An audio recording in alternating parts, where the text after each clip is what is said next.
say this at the start of a lot of my videos, but I am not a financial expert.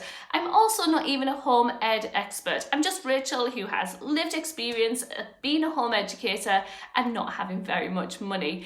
And so I just wanted to share some of the ways that I think you can have a foundation to home education that doesn't cost any money.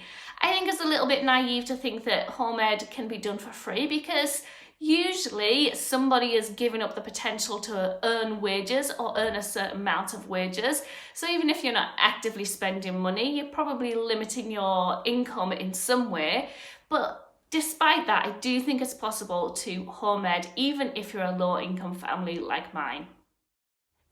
Number one, I think it's really important to deschool yourself. We've heard it said lots and lots and lots of times that home education isn't school at home, but the fact is that we as parents, most of us, are very schooled ourselves. Our ideas of what success is, our idea of what good listening is, our ideas of what progress looks like.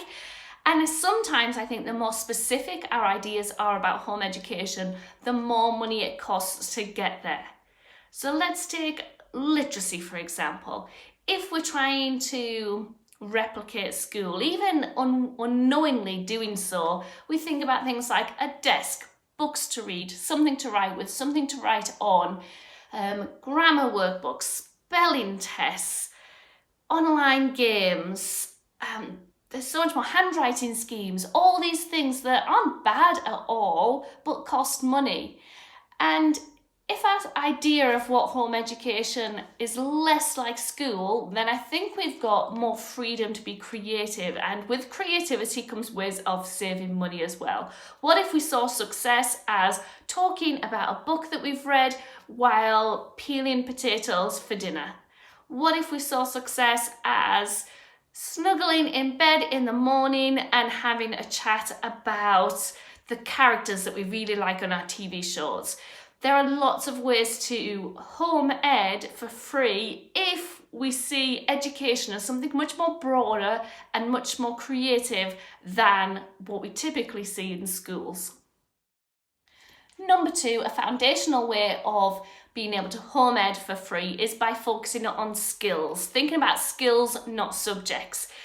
So in other words, instead of thinking about things like RE, maths, science, literacy, PE, whatever it might be, instead we think of skills that are across all of those subjects. So something like comparing and contrasting. That's in the national curriculum. It comes up time and time again.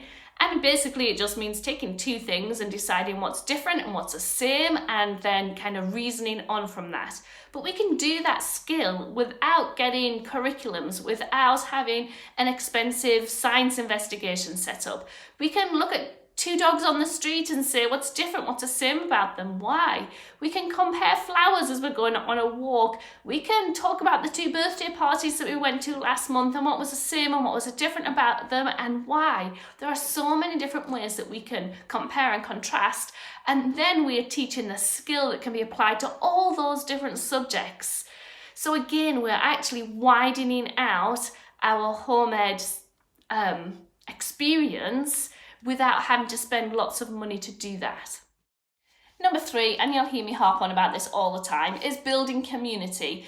Community can cost money if we think about it solely as in home ed meetups and groups and classes, but actually our local community, the people around us, are so valuable in terms of, one, just in the people who they are, but also in a resource to teach and grow our kids as well. So for example, your Aunt Barbara might be able to teach your kid how to make a cake. The librarian might be able to talk to your child about their favourite books. You can ask local charities if you can volunteer. You can do skill spots with different people on the street.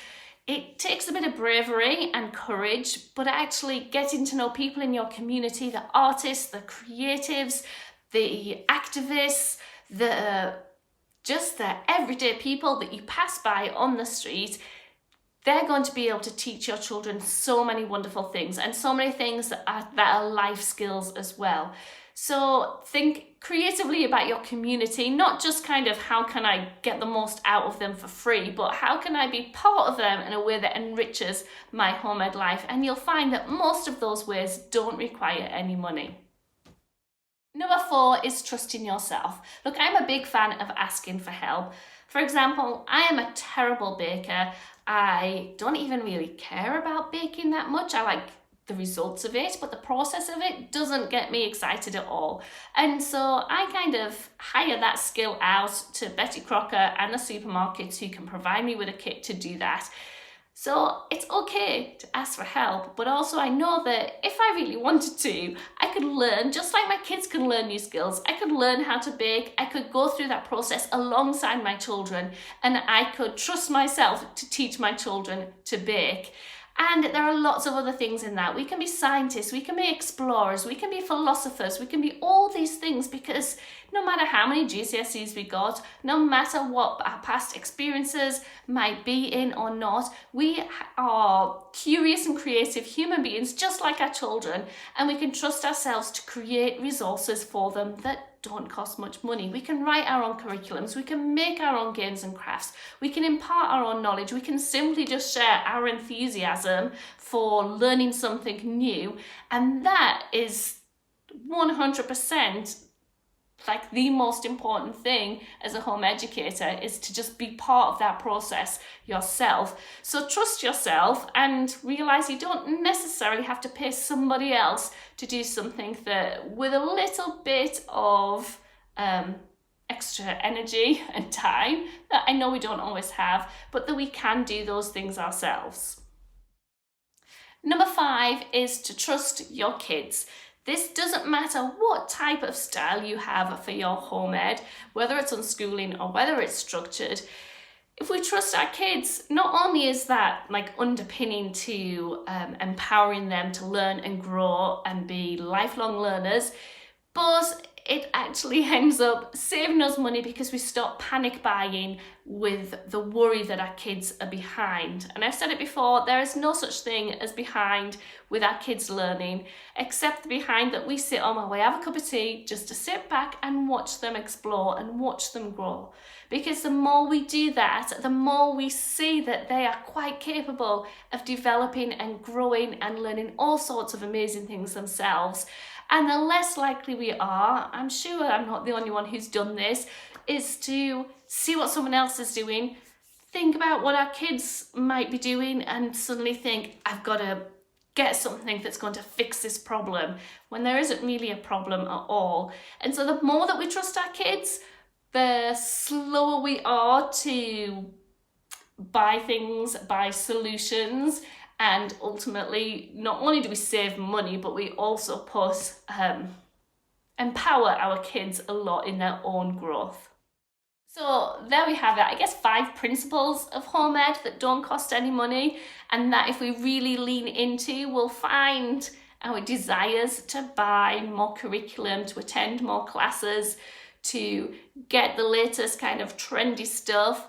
We'll find that that tends to dissipate a little bit when we keep coming back to our principles of why we're homeschooling or home educating and what is really important in that.